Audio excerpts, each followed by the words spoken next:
Goeiemôre Radio Fynbos luisteraars. Ons woord is uit Romeine 3 vers 3.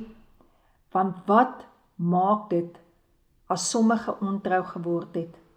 Sal hulle ontrou miskien die getrouheid van God vernietig?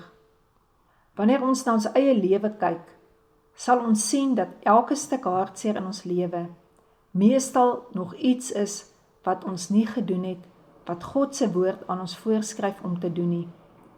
Wanneer ons werklik glo dat ons verlede uitgevee is deur Jesus se bloed, sal ons met baie meer selfvertroue kan leef en sal ons hoop hê ook vir die toekoms.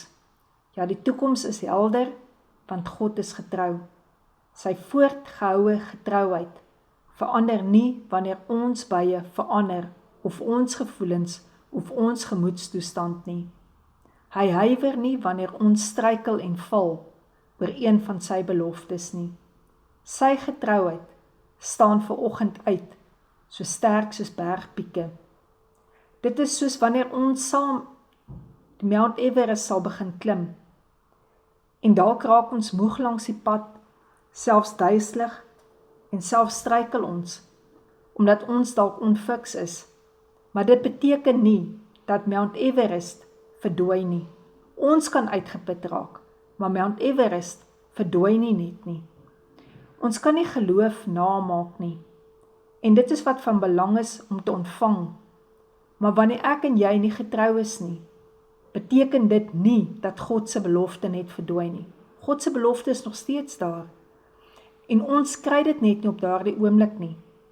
Want net soos met hierdie berg, Mount Everest, wat nie verdwaai nie, is ons dalk nog nie op die regte plek om te ontvang wat hy vir ons beloof het nie.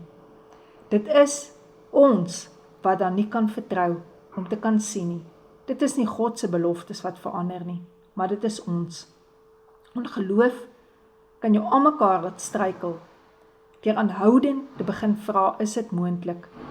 Geen mens ontvang so baie vir so klein tydjie waarin ons in gebed verkeer nie.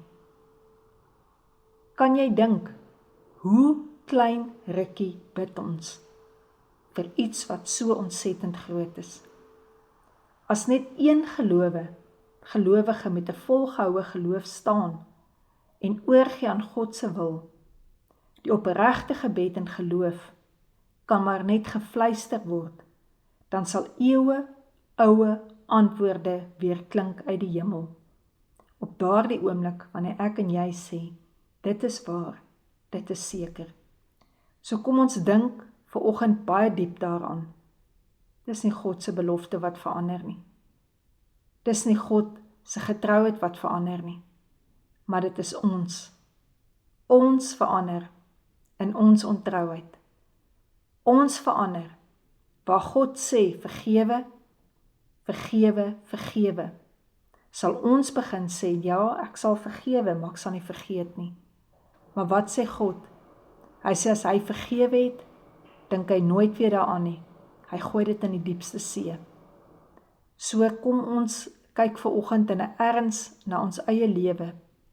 En ons weet, al is ons ontrou, God bly getrou. Sy belofte sal bly staan.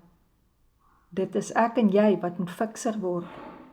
Dit is ek en jy wat die plek moet kom om daardie Mount Everest tussen hakies wat God vir ons in gedagte het, uit te klim. Maar ons pak goed aan in hierdie sin. Ons gaan net aan. Ons vra en bid nie eers nie. Ons vat net ons eie koers, ons eie pad. Ons begin ons eie rigting klim, op ons eie manier klim. Ons maak nie voorsiening vir wat God vir ons beplan het, om dit eers in besit te neem in geloof, voordat ons dit werklik met ons eie oë sien nie. Kom ons kom vanoggend voor Jesus en ons sê dankie Here vir u bloed wat vir my gevloei het. Here, dankie dat u bloed vir my gevloei het. En maak nie saak wat ek vandag doen of dink. Niks kan dit verander nie. U het gekom om my redder te wees.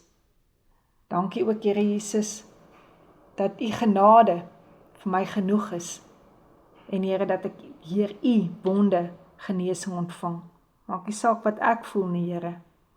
U bly getrou en U is Jahweh Rafa, die Here wie genees.